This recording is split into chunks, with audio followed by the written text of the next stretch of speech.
टूट गया शक्ति स्तंभ के सालों का रिकॉर्ड। मेहरानगढ़ के राजकुमार सत्यम ने चौथे कमरे के पहले दीपक को जला दिया था, जिससे साफ था कि वो बेहद प्रतिभाशाली योद्धा था। उद्धरण चिन्ह। तभी फिर से 10 युवा योद्धा शक्ति स्तंभ की ओर बढ़ने लगते हैं। वहीं शक्ति स्तंभ के पास खड़े युग की नज़र जब उन 10 योद्धाओं पर जाती है तो उसकी आंखें फैल जाती है, क्योंकि उसमें वो लाल पोशाक वाली लड़की भी शामिल थी जो उसकी हत्या करना चाहती थी। युग किसी भी हाल में ये बात जान लेना चाहता था कि कौन उसकी हत्या करना चाहता था और किसने इस लाल पोशाक वाली लड़की को उसकी हत्या करने के लिए भेजा था। उद्धरण चिन्ह। थोड़ी देर बाद युग को पता चलता है कि उस लाल पोशाक वाली लड़की का नाम हेमांगिनी था। नाम के अनुरूप ही वो बेहद ही खूबसूरत थी। शक्ति स्तंभ की ओर बढ़ते हुए उसने कई युवाओं का ध्यान अपनी ओर खींच लिया था। उद्धरण चिन्ह। सभी के देखते ही देखते वो 10 युवा योद्धा पहले कमरे में प्रवेश कर जाते हैं, जिसमें से सभी लोग दूसरे कमरे में प्रवेश करने में कामयाब रहते हैं। दूसरे कमरे के पहले दीपक के जलने के साथ 2 योद्धा बाहर हो जाते हैं और बाकी के 8 योद्धा तीसरे कमरे में प्रवेश कर जाते हैं। उद्धरण चिन्ह। इस समूह का प्रदर्शन देखे लगभग सभी लोग इस समूह का तारीफ करने लगते हैं, क्योंकि ये पहला ऐसा समूह था जिसमें से 8 योद्धा तीसरे कमरे में पहुंच गए थे, जिससे साफ था कि इस समूह में मौजूद सभी युवा योद्धा प्रतिभाशाली थे। उद्धरण चिन्ह। अचानक से शक्ति स्तंभ के तीसरे कमरे का पहला दीपक जलता है और 5 युवा योद्धा बाहर हो जाते हैं, जबकि बाकी के 3 योद्धा समस्या को सुलझाने की कोशिश करते रहते हैं। तभी तीसरी कमरे का दूसरा दीपक जलता है और 2 लोग फिर से बाहर हो जाते हैं। उद्धरण चिन्ह। वहीं वो लाल पोशाक वाली लड़की अभी भी बाहर नहीं आई थी। इसे देखते हुए युग खुद से कहता है, क्या हेमांगिनी भी राजकुमार सत्यम की तरह तीसरे कमरे को पार कर लेगी? उद्धरण चिन्ह। वहीं सभी गुरुओं में इस बात की उत्सुकता बनी थी कि आखिर कौन ऐसा प्रतिभाशाली योद्धा है जो तीसरे कमरे की समस्या को सुलझाने में लगा हुआ है, जबकि समूह के 10 योद्धाओं में उन्हें ऐसा कोई भी जाना माना योद्धा नहीं दिखाई दिया था जिसकी प्रतिभा को देखते हुए वो सभी मान सके कि कोई प्रतिभा शक्ति स्तंभ के तीसरे कमरे को पार करके चौथे कमरे में पहुंचने वाला है। उद्धरण चिन्ह। सभी के देखते ही देखते तीसरे कमरे का तीसरा दीपक जल जाता है और हेमांगिनी चौथे कमरे में प्रवेश कर जाती है। अब सभी लोग इस बात को जानने के लिए बेहद उत्सुक थे कि शक्ति स्तंभ में कौन ऐसा योद्धा है जो शक्ति स्तंभ के चौथे कमरे में प्रवेश कर गया। वहीं श्रेया और विधि को भी इस बात की चिंता सताने लगी थी कि कहीं वो योद्धा उनके रिकॉर्ड को ना तोड़ दे, लेकिन जल्द ही वो दोनों चैन की सांसें लेती हैं, क्योंकि वो योद्धा चौथे कमरे के पहले दीपक के जलने के साथ कमरे से बाहर हो जाती है। उद्धरण चिन्ह। हेमांगिनी को देख एक गुरु दूसरे गुरु से पूछते हैं, ये प्रतिभाशाली लड़की कौन है? इसने इतना बेहतर प्रदर्शन किया है, हमने कभी इसके बारे में क्यों नहीं सुना? उद्धरण चिन्ह। तभी एक गुरु कहते हैं, ये लड़की जन्नत साम्राज्य के एक निम्न वर्गीय परिवार से आने वाली लड़की हेमांगिनी है। उद्धरण चिन्ह। उस गुरु की बात सुन बाकी के सभी गुरु चौंक जाते हैं और कहते हैं, क्या एंग्विश्ड क्वेश्चन मार्क, क्या ये लड़की जन्नत साम्राज्य की है? जन्नत साम्राज्य जैसे राज्य से इतनी महान योद्धा, ये तो बड़े आश्चर्य की बात है। लगता है जन्नत साम्राज्य भी अब तरक्की कर रही है। उद्धरण चिन्ह। तभी एक बेहद वृद्ध गुरु हंसते हुए कहते हैं, अरे आप लोगों ने तो 100 साल पहले के उन 2 जांबाजों के बारे में सुना ही होगा जो जन्नत साम्राज्य से निकल कर आए थे। वो दोनों इतने प्रतिभाशाली योद्धा थे कि अभी भी वो दोनों दुनिया में सुर्खियों पर छाए रहते हैं। उद्धरण चिन्ह। इसीलिए आप लोगों को इस बात को अपने दिमाग से निकाल देना चाहिए कि जन्नत साम्राज्य जैसे राज्य में कोई महान योद्धा पैदा नहीं हो सकता। उद्धरण चिन्ह। उन गुरु की बात सुन सभी लोग समझ जाते हैं कि सीनियर गुरु किसकी बात कर रहे थे। दरअसल वो गुरु योद्धा लक्ष्मण शास्त्री और योद्धा सत्यम कौर की बात कर रहे थे। निम्न वर्ग से संबंध रखने वाले ये दोनों योद्धा बेहद प्रतिभाशाली थे। आज भी ये दोनों हमेशा चर्चा में रहते हैं। उद्धरण चिन्ह। वहीं हेमांगिनी की खूबसूरती और प्रतिभा ने सभी को आकर्षित कर लिया था।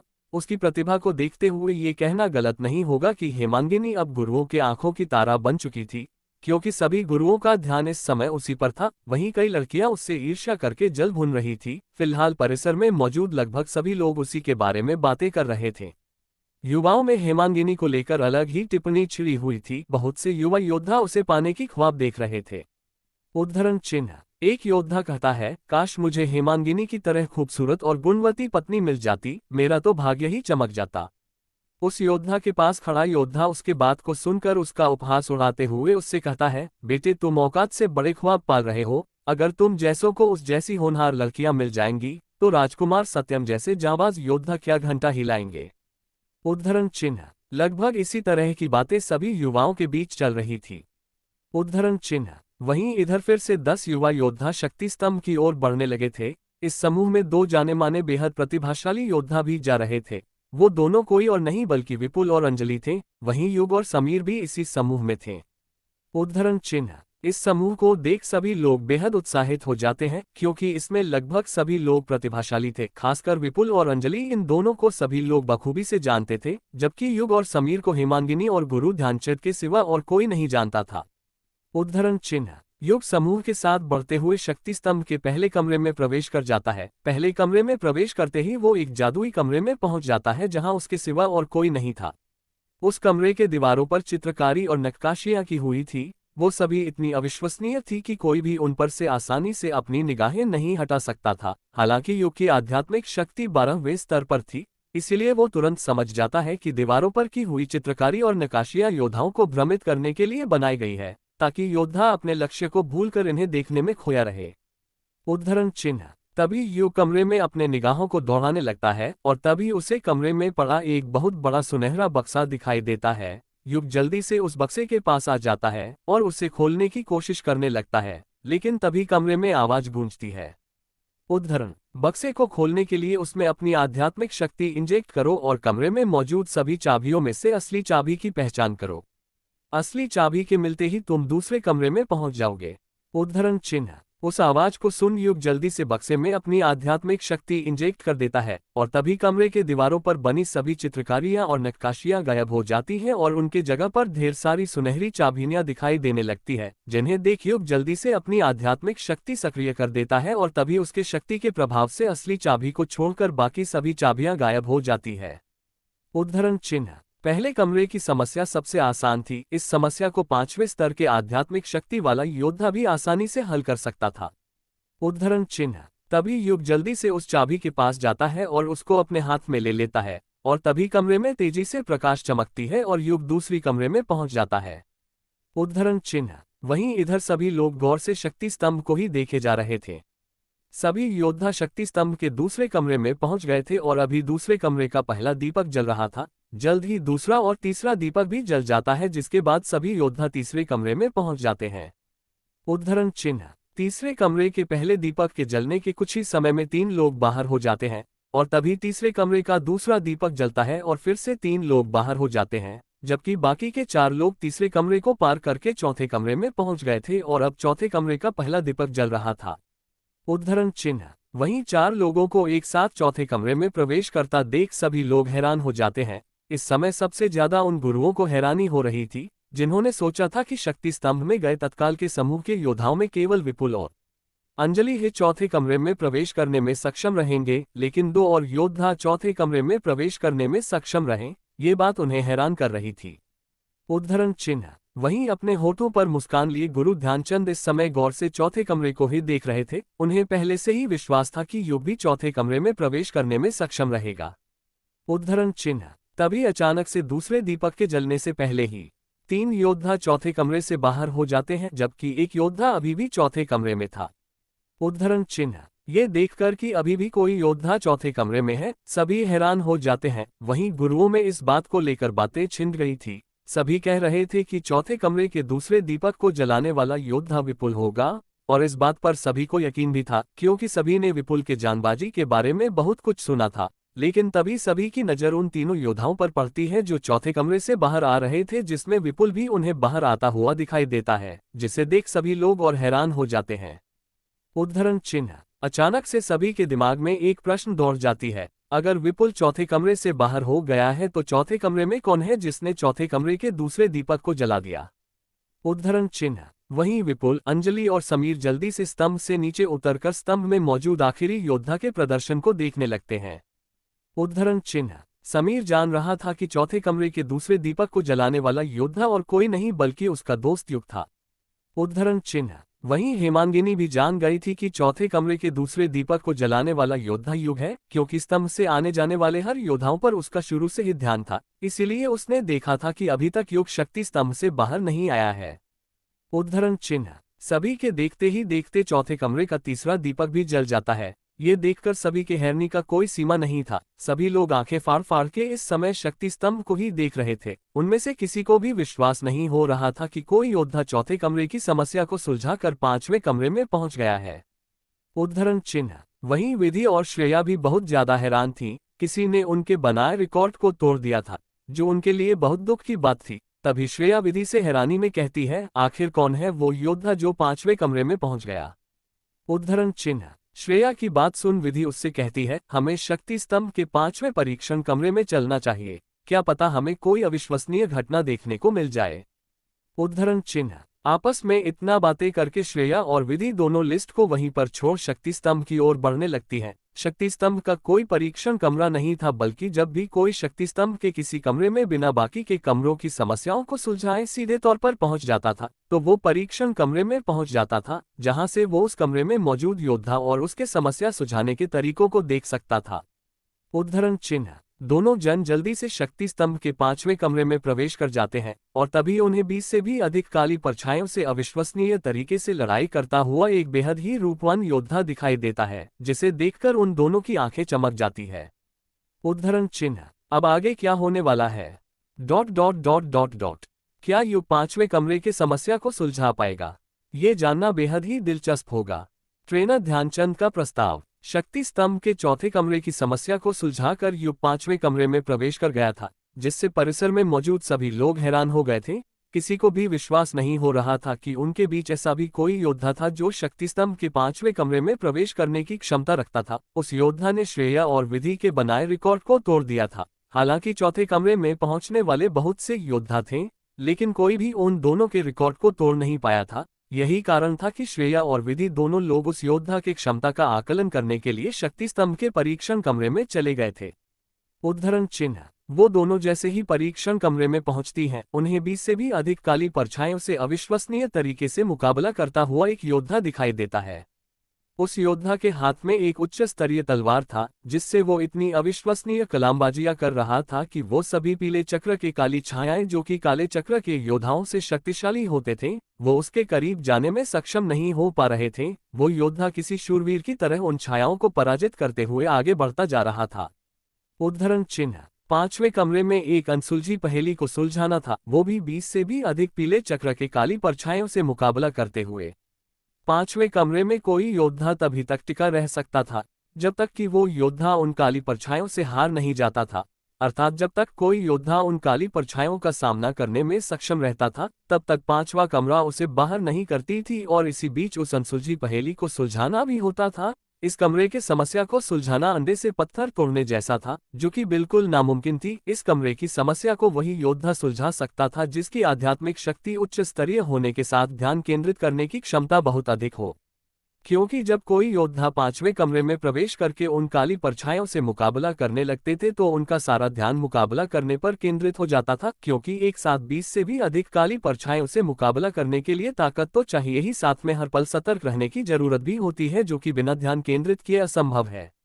यही कारण है कि पांचवें कमरे की समस्या सुलझाने का अतिरिक्त समय मिल ही नहीं पाता था, और ऊपर से कभी न नष्ट होने वाले वो काले परछाई तब तक हमला जारी रखते थे जब तक कि वो योद्धा कमरे के पहेली को सुलझा नहीं देता था या फिर हार मानकर कमरे से बाहर नहीं चला जाता था। उद्धरण चिन्ह। स्थितियां ऐसी थी कि कोई भी चाहकर भी पहेली को सुलझा नहीं सकता था। उद्धरण चिन्ह। यही कारण था कि शक्ति स्तंभ के पांचवें कमरे की समस्या को हर कोई सुलझा नहीं सकता था। बहुत से योद्धा तो उन काली परछाइयों से मुकाबला ही नहीं कर पाते थे, जिस वजह से उनका पूरा ध्यान उन परछाइयों को हराने की कोशिश में उन पर केंद्रित हो जाता था, जिस वजह से उन्हें कमरे का समस्या सुलझाने का मौका ही नहीं मिलता था और वो थक जाने के बाद उन आक्रामक परछाइयों से हार जाते थे और कमरे से बाहर कर दिए जाते थे। उद्धरण चिन्ह। युग इस समय उन काली आक्रामक छायाओं को पराजित करते हुए आगे बढ़ता जा रहा था और जल्द ही वो उस कमरे के उस दीवार के सामने आ जाता है जिस पर कमरे का अनसुलझा पहेली लिखा हुआ था। उद्धरण चिन्ह। तभी युग अपने स्थान पर स्थिर होकर अपने तलवार से उन आक्रामक काली छायाओं पर हमला करते हुए ही उस पहेली को पढ़ने लगता है। उद्धरण चिन्ह। वहीं युग को एक साथ दो जगहों पर ध्यान केंद्रित करता देख श्रेया और विधि अवाक रह जाते हैं। वो दोनों इस समय इतना हैरान थे कि हैरानी की मूर्ति बन गए थे। उद्धरण चिन्ह। उन्हें समझ नहीं आ रहा था कि भला कोई मनुष्य इस तरह का प्रदर्शन कैसे कर सकता है। दो जगहों पर एक साथ ध्यान लगाना ज्यादा मुश्किल नहीं था, लेकिन एक साथ 20 आक्रामक काली परछाइयों का सामना करते हुए दूसरे स्थान पर ध्यान केंद्रित करना बिल्कुल नामुमकिन था, या फिर ऐसी घटना को वही अंजाम दे सकता था जिसकी आध्यात्मिक शक्ति उच्च स्तरीय होने के साथ उसकी आत्मशक्ति सक्रिय हो गया हो। लेकिन समस्या ये थी कि 20 साल का एक योद्धा आत्मशक्ति कैसे सक्रिय कर सकता था, ये बिल्कुल नामुमकिन था। उद्धरण चिन्ह। अब युग उन दोनों के लिए एक अनसुलझा पहेली बन गया था जिसे समझ पाना उन दोनों के बस में नहीं था। उद्धरण चिन्ह। युग को देखते हुए विधि हैरानी में श्रेया से कहती है, हस्ट फेस श्रेया, क्या ये योद्धा कोई महान योद्धा है जो अपना भेष बदलकर इस प्रवेश परीक्षा में शामिल होने आया है? Question mark. विधि की बात सुन श्रेया हैरानी में युग को देखते हुए कहती है, तू भी ना विधि कैसी कैसी बातें कर रही है। भला कोई महान योद्धा इस विद्यालय में क्यों प्रवेश लेना चाहेगा? वो तो पहले से ही एक महान योद्धा है, तो उसे इस विद्यालय में प्रशिक्षण पाकर क्या लाभ होगा? उद्धरण चिन्ह। श्रेया की बात सुन विधि अविश्वास में कहती है, अगर वो कोई महान योद्धा नहीं है तो वो ऐसा कैसे कर पा रहा है? उसकी क्षमता को देखते हुए लग रहा है कि उसकी आत्मशक्ति जागृत हो गई है, लेकिन एक 20 साल का योद्धा कभी भी आत्मशक्ति जागृत नहीं कर सकता है, चाहे वो कुछ भी क्यों ना कर ले। उद्धरण चिन्ह। विधि की बात सुन श्रेया सोच में पड़ जाती है। पहली बार उसे ऐसा लग रहा था जैसे कि वो किसी ऐसे पहेली में फंस गई है जिसका केवल सवाल मिल सकता था, जवाब नहीं। उद्धरण चिन्ह। वहीं इधर परिसर में उपस्थित सभी लोग ध्यान से शक्ति स्तंभ को ही देखे जा रहे थे। तभी अचानक से शक्ति स्तंभ के 5वें कमरे का दूसरा दीपक जल जाता है। ये देखकर सभी गुरुएं हैरानी और अविश्वास में अपनी अपनी जगह पर खड़े हो जाते हैं। थोड़ी देर पहले सभी लोग सोच रहे थे कि दूसरा दीपक के जलने से पहले ही वो योद्धा 5वें कमरे से बाहर हो जाएगा, क्योंकि 5वें कमरे की समस्या को सुलझाना इतना मुश्किल था कि विद्यालय के गुरुओं में से भी गिने चुने गुरु ही उसे सुलझा सकते थे। और रही बात विद्यालय में पढ़ने वाले शिष्यों की, तो वो चौथे कमरे की समस्या को ही नहीं सुलझा सकते थे, तो 5वें कमरे की तो बात ही दूर है। उद्धरण चिन्ह। वहीं युग कुछ देर के मशक्कत के बाद 5वें कमरे में दिए हुए पहेली को समझने में कामयाब हो जाता है, और जैसे ही उसे पहेली का अर्थ समझ में आता है, जवाब भी उसके दिमाग में दौड़ने लगती है, और तभी वो सभी काली छायाएं गायब हो जाती हैं। ये देखकर श्रेया और विधि दंग रह जाते हैं। हस्ट फेस। वो दोनों समझ गई थी कि युग ने पहेली का जवाब खोज लिया है, और अब वो दोनों आंखें फाड़ फाड़ कर युग को देखे जा रही थीं। उद्धरण चिन्ह। वहीं इधर सभी के देखते ही देखते 5वें कमरे का तीसरा दीपक भी जल गया था, और अब सभी की निगाहें शक्ति स्तंभ के 5वें कमरे के द्वार पर थी। सभी लोग उस योद्धा को देखने के लिए बेहद उत्सुक थे। उद्धरण चिन्ह। वहीं इधर समस्या के सुलझते ही 5वें कमरे का निकास द्वार खुल गया था। ये देखकर युग बाहर जाने लगता है। उसका शरीर इस समय पूरी तरह से पसीने से लथपथ था, हालांकि उसके चेहरे पर थकान का दूर दूर तक नामोनिशान नहीं था। वहीं वो जैसे ही शक्ति स्तंभ से बाहर आता है, सभी को मूर्ति बना खुद को घूरता देख थोड़ा भयभीत हो जाता है।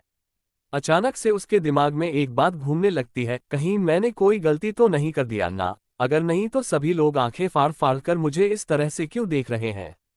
उद्धरण चिन्ह। युग ने मन ही मन खुद से इतना कहा ही था कि तभी वो देखता है कि गुरुओं का समूह तेजी से उसकी तरफ बढ़ने लगा है। ये देखकर तो युग को लगने लगता है कि जरूर उसने कोई गलती कर दिया है। तभी वो उन सारी घटना को याद करने लगता है जो जो उसके साथ शक्ति स्तंभ में घटित हुआ था, लेकिन उसे कोई भी ऐसी घटना नहीं मिलती है जिसमें उसने कोई गलती किया हो। उद्धरण चिन्ह। युग के देखते ही देखते सभी गुरुएं उससे आकर घेर लेते हैं, लेकिन इससे पहले कि उनमें से कोई भी युग से कुछ भी कहता, उनके पीछे से आवाज आती है, अब सभी लोग बेवजह परेशान हो रहे हैं, वो योद्धा मेरा शिष्य बनेगा। इतनी बात सुन सभी गुरुएं जब पीछे पलट कर देखते हैं तो उन्हें गुरु ध्यानचंद धीमी कदमों से अपनी ओर आते हुए दिखाई देते हैं। उद्धरण चिन्ह। तभी एक गुरु जिन्हें सब ट्रेनर सतीश कहते थे, वो गुरु ध्यानचंद से कहते हैं, ट्रेनर ध्यानचंद आप ऐसा कैसे कह सकते हैं? हम मानते हैं कि आप हमारे सीनियर हैं, लेकिन इसका मतलब ये थोड़ी ना है कि सभी बेहतर योद्धाओं को अपना शिष्य बनाने का अधिकार केवल आपको ही है। अगर हमें अपने शिष्य के तौर पर कोई बेहतर योद्धा नहीं मिलेगा तो हम आपकी तरह एक महान गुरु कैसे प्रसिद्ध हो पाएंगे? उद्धरण चिन्ह। ट्रेनर सतीश की ये बात बिल्कुल सही थी, क्योंकि गुरु कितना ही महान क्यों ना हो, अगर उनका शिष्य उनका ज्ञान भंडार प्राप्त करने में सक्षम ही ना हो तो क्या वो गुरु कभी भी दुनिया में प्रसिद्ध हो पाएंगे? इसका सीधा सा जवाब है बिल्कुल भी नहीं। वहीं इसके उलट गुरु भले ही साधारण हो, लेकिन अगर उनका शिष्य महान हो तो वो साधारण गुरु भी दुनिया में प्रसिद्ध हो जाता है। और हर गुरु की एक ही तो इच्छा होती है कि उनका शिष्य महान योद्धा बनकर उनका नाम रोशन करे, और ऐसा होगा कैसे जब उनके पास कोई प्रतिभाशाली शिष्य हो? उद्धरण चिन्ह। फिलहाल उन गुरु की बात सुन ट्रेनर ध्यानचंद कहते हैं, आपकी बात बिल्कुल सही है ट्रेनर सतीश, लेकिन उस योद्धा को मैंने स्वयं प्रवेश परीक्षा में शामिल होने के लिए आमंत्रित किया था। इसीलिए आप सभी से ज्यादा उसे अपना शिष्य बनाने का मेरा अधिकार है। और रही बात वो योद्धा मुझे अपना गुरु स्वीकार करना चाहता है या नहीं, ये उसके ऊपर है, लेकिन सबसे पहले मैं उस योद्धा से बात करूंगा। अगर उसने मेरा प्रस्ताव अस्वीकार कर दिया तो फिर आप लोग जो चाहे वो कर सकते हैं। उद्धरण चिन्ह। ट्रेनर ध्यानचंद का बात सुन सभी गुरुएं जो युग को अपना अपना शिष्य बनाने के लिए उसके पास आए थे, वो सभी निराश होकर पीछे हट जाते हैं। सभी लोग यही चाहते थे कि युग उनका शिष्य बने, क्योंकि युग ने अभी अभी जिस तरह का प्रदर्शन किया है वैसा प्रदर्शन करने वाला योद्धा हजारों सालों में बहुत मुश्किल से एक बार ही पैदा होता था, और ऐसे प्रतिभाशाली योद्धा को कौन अपना शिष्य नहीं बनाना चाहेगा। उद्धरण चिन्ह। वहीं युग जो इस बात से परेशान था कि वो सभी गुरुएं उसके पास क्यों आ रहे थे, जब उसे पता चलती है कि वो सभी उसे अपना शिष्य बनाना चाहते थे, तो वो चैन की सांस लेते हुए मन ही मन कहता है, मैं तो डर ही गया था। उद्धरण चिन्ह। तभी ट्रेनर ध्यानचंद युग के पास आकर उससे पूछते हैं, राजकुमार युग, क्या तुम मेरा शिष्य बनना चाहोगे? उद्धरण चिन्ह। युग ट्रेनर ध्यानचंद के बारे में अच्छे से जानता था कि ये इस विद्यालय के 4 प्रसिद्ध है गुरुओं में से एक थे, जिनकी ख्याति दूर दूर तक फैली थी। इनका शिष्य बनने के लिए अच्छे अच्छे योद्धा तरसते थे, लेकिन बहुत प्रतिभाशाली योद्धा ही इनका शिष्य बन पाते थे। उद्धरण चिन्ह। ट्रेनर ध्यानचंद की बात सुन युग विनम्रता से उनसे कहता है, ट्रेनर आपका शिष्य बनना मेरे लिए बड़े सौभाग्य की बात होगी। उद्धरण चिन्ह। युग के इस बात का साफ मतलब था कि युग ने ट्रेनर ध्यानचंद के प्रस्ताव को स्वीकार कर लिया है। उद्धरण चिन्ह। वहीं पास में खड़े गुरुएं जो चाहते थे कि युग ट्रेनर ध्यानचंद का प्रस्ताव अस्वीकार कर दे, वो युग की बात सुन निराश हो जाते हैं। उद्धरण चिन्ह। तभी ट्रेनर ध्यानचंद सभी के सामने युग को अपने छठे शिष्य के तौर पर स्वीकार कर लेते हैं। ट्रेनर ध्यानचंद सभी ट्रेनरों से अलग थे, वो बाकी के ट्रेनरों की तरह ज्यादा शिष्य बनाना पसंद नहीं करते थे। वो एक ही शिष्य बनाते थे, लेकिन ऐसा जिसकी क्षमता हजारों शिष्य के बराबर हो। यही कारण था कि ट्रेनर ध्यानचंद के केवल 5 ही शिष्य थे, जबकि बाकी के ट्रेनर 100 से 200 शिष्य को प्रशिक्षित करते थे। उद्धरण चिन्ह। युग बिना प्रवेश परीक्षा पास किए ट्रेनर ध्यानचंद का शिष्य बन गया था। इस बात से परिसर में मौजूद सभी युवा योद्धाओं को उससे बहुत ईर्ष्या होने लगी थी, खासकर राजकुमार सत्यम, विपुल और अंजलि जैसे योद्धाओं को। उद्धरण चिन्ह। अब आगे क्या होने वाला है? Question mark. Dot dot dot dot dot dot dot dot. क्या होगा जब युग दूसरे स्तर के परीक्षा को देने के लिए गलवान घाटी के जंगलों में शिकार पर जाएगा? Dot dot dot dot. क्या हेमांगिनी उसकी हत्या करने में कामयाब हो पाएगी?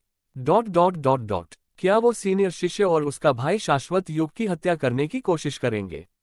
तुम्हें मरना होगा युग। युग ने शक्ति स्तंभ के 5वें कमरे की समस्या को सुलझा दिया था, जिस वजह से सभी गुरुएं उसे अपना शिष्य बनाना चाहते थे, लेकिन उनकी इच्छा पूरी तो नहीं होती है, लेकिन उनके हाथ निराशा जरूर लग जाती है, क्योंकि ट्रेनर ध्यानचंद युग को अपना शिष्य बना लेते हैं। वो जानते थे कि युग एक असाधारण प्रतिभा का योद्धा है, और इसीलिए उन्होंने प्रवेश परीक्षा खत्म होने से पहले ही उसे अपना शिष्य बना लिया था, जो कि विद्यालय के परिसर में मौजूद सभी युवा योद्धाओं के आंखों में गड़ने लगी थी।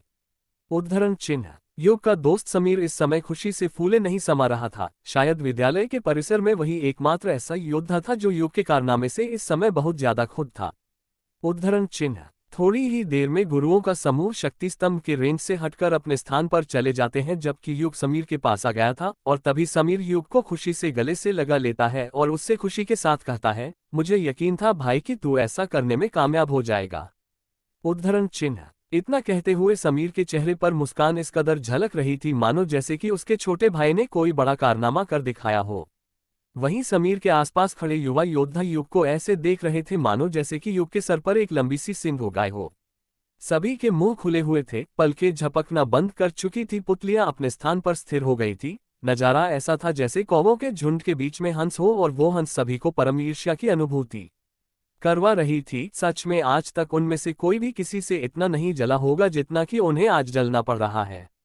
उद्धरण चिन्ह। वाकई युग की प्रतिभा अविश्वसनीय थी। वहां खड़े सभी युवा योद्धाओं के मुताबिक युग बहुत ज्यादा भाग्यशाली था, क्योंकि वो सभी लोग जिस विद्यालय में प्रवेश पाने के लिए तरसते थे, कोई योद्धा विद्यालय के प्रवेश परीक्षा को पास किए बिना ही विद्यालय का शिष्य बन गया था, और वो भी ट्रेनर ध्यानचंद का, जिनका शिष्य बनने का युवा योद्धा सपने देखने से भी कतराते थे, क्योंकि वो जानते थे कि ट्रेनर ध्यानचंद का शिष्य बन पाना बिल्कुल नामुमकिन है, और अगर आसान होता तो हर एरा गैरा नत्थु खेरा उनका शिष्य ना होते। उद्धरण चिन्ह। उद्धरण चिन्ह डॉट डॉट डॉट। यही कारण था कि सभी युवा योद्धा सोच रहे थे कि जहां से अच्छों की भाग्य की सीमा खत्म होती है वहां से युग की भाग्य की सीमा शुरू होती है, मतलब भगवान ने उस पर अपनी विशेष रूप से कृपा बरसाई है। उद्धरण चिन्ह। युग के प्रदर्शन ने सभी योद्धाओं के दिल में कड़ी मेहनत करने का ज्वाला जला दिया था और अब सभी लोग युग की तरह बनना चाहते थे। उद्धरण चिन्ह। वहीं वो सीनियर शिष्य और उसका भाई शाश्वत युग की हत्या करने का योजना खारिज कर चुके थे, क्योंकि अब युग उस महान ट्रेनर का शिष्य बन गया था जिससे पंगा लेने की किसी की भी औकात नहीं थी, और अगर उन लोगों ने ऐसा करने का कोशिश भी किया तो बिना किसी शक के वो सभी विद्यालय से निष्कासित कर दिए जाएंगे, जो वो बिल्कुल भी नहीं चाहेंगे। उद्धरण चिन्ह। वहीं विद्यालय के परिसर में मौजूद युवतियां इस समय युग के लिए इस कदर पागल हो रही थीं, मानो जैसे कि लंबे समय के इंतजार के बाद आखिरकार उन्हें अपने सपनों का राजकुमार मिल ही गया। उद्धरण चिन्ह। वाकई युग जैसे योद्धा को कौन ऐसी लड़की होगी जो अपने जीवन साथी के तौर पर नहीं पाना चाहती होगी। उद्धरण चिन्ह। वहीं श्रेया और विधि दोनों इस समय शांत दिखाई दे रही थीं। युग के प्रदर्शन से पहले वो दोनों जिस तरह से आपस में मजाक कर रही थीं, अब वैसा कुछ भी नहीं था। अब वो दोनों लिस्ट तैयार करने के अलावा बार बार युग को देख रही थीं, वो खूबियां जो वो दोनों अपने जीवनसाथी में देखना चाहते थे, कहीं ना कहीं उन्हें वो युग में दिखाई देने लगा था। उद्धरण चिन्ह। वहीं वो सभी सीनियर योद्धा जो इस विद्यालय में पहले से ही अध्ययनरत थे, जिन्हें श्रेया और विधि से विशेष लगाव था, जिन्हें वो लोग पाने के सपने देखते थे, युग के आने से उन दोनों के बदले स्वभाव को देखकर वो सभी युग से ईर्ष्या से जल भून रहे थे। वाकई जो लड़कियां कभी किसी को भाव नहीं देती थी, वो दोनों आज युग पर जिस तरह से ध्यान दे रही थी, उससे उन सीनियर शिष्यों का युग से जलना जायज था।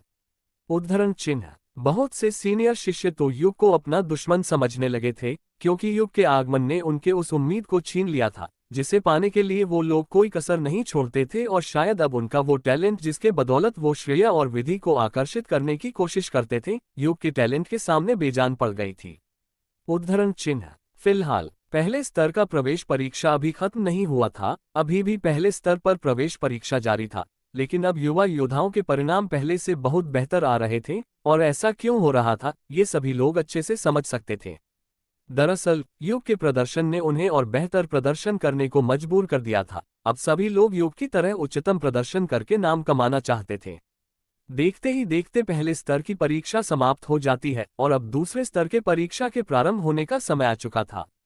उद्धरण चिन्ह। दूसरे स्तर का परीक्षा सभी युवा योद्धाओं को बेहतर अंक प्राप्त करने का सुनहरा मौका देता था, क्योंकि इस परीक्षा में प्रतिभा की नहीं बल्कि युद्ध कौशल की जरूरत होती थी। इसमें जो योद्धा जितना ज्यादा शिकार करता था वो उतना ही अधिक अंक प्राप्त कर सकता था।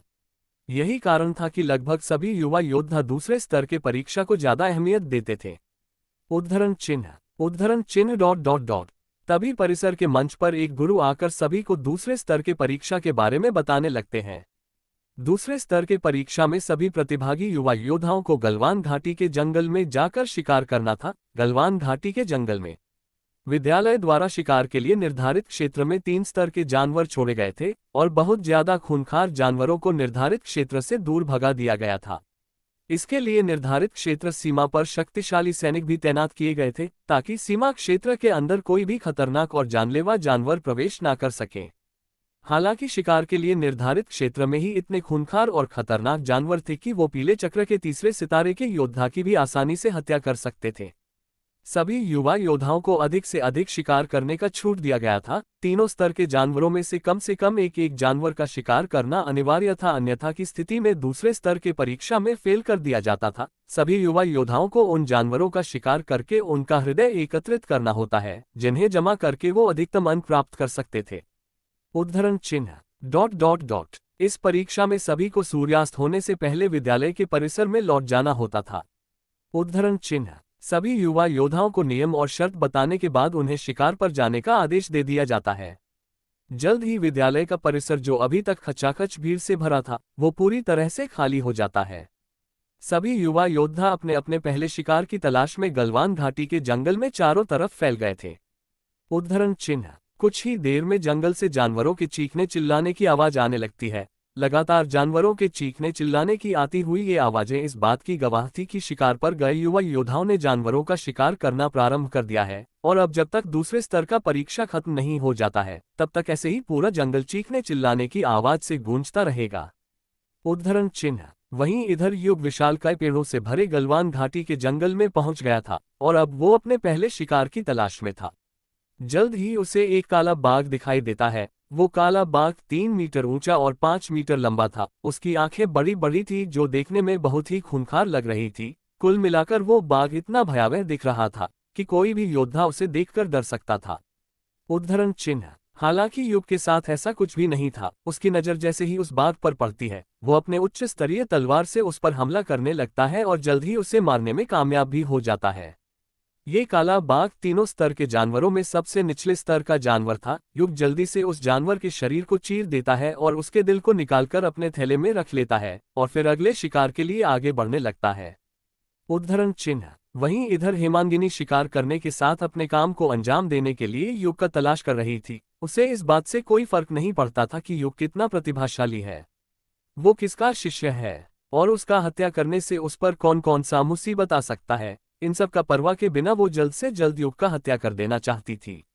उद्धरण चिन्ह। जल्द ही उसे युग एक मध्य स्तरीय जानवर से मुकाबला करते हुए दिखाई देता है जिसे देखकर उसकी आंखें चमक जाती है। हेमांगिनी के खूबसूरत चेहरे पर इस समय हत्या करने का इरादा स्पष्ट रूप से झलक रहा था। उद्धरण चिन्ह। तभी वो मंत्र बुदबुदाती है जिससे उसके हाथ में एक बेहद नुकीला खंजर प्रकट हो जाता है। वो खंजर जो इस समय हेमांगिनी के हाथ में थी वो एक तरह की जहरीली खंजर थी जिसके अंदर जहर भरा होता था। ये जहरीला खंजर राक्षसी समुदाय के सबसे कीमती हथियारों में से एक था जिसका उपयोग करके अच्छे अच्छे सूरमाओं को मौत के घाट उतारा जा सकता था। ये खंजर इतना जहरीला था कि अगर इससे किसी के शरीर पर वार कर दिया जाए तो उस मनुष्य का आने वाले कुछ पलों के अंतर्गत ही मौत हो जाती थी। इसमें भरा जहर इतना असरदार होता था कि शक्तिशाली से शक्तिशाली योद्धा भी इसके जहर से खुद को नहीं बचा सकते थे। उद्धरण चिन्ह। उस जहरीले खंजर को अपने हाथ में लिए हेमांगिनी तरस की भाव से युग को देखते हुए खुद से कहती है, मुझे इस बात से बेहद खेद है कि आज मेरे हाथों एक ऐसे प्रतिभाशाली योद्धा की मौत होने वाली है। जिस तरह के प्रतिभा वाले योद्धा का मिलना बहुत ही दुर्लभ माना जाता है। उद्धरण चिन्ह। इतना कहते हुए हेमांगिनी के चेहरे पर खुशी के भाव झलक रहे थे। तभी हेमांगिनी मुस्कुराती है और जैसे ही वो युग की तरफ उस जहरीले खंजर को फेंकने वाली होती है वो एकदम से रुक जाती है और खुद से कहती है, अगर ये योद्धा जिंदा रहा तो आगे चलकर ये बहुत महान योद्धा बन सकता है। क्या मुझे इसकी हत्या करने की बजाय इसे अपना बना लेना चाहिए? ये मेरे लिए एक अच्छा जीवन साथी साबित हो सकता है और साथ में इसके होने से मैं टॉप सुपारी किलर बन सकती हूँ। लेकिन तभी वो खुद से कहती है, नहीं नहीं, मैं ऐसा बिल्कुल भी नहीं कर सकती, मुझे इसकी हत्या करनी ही होगी।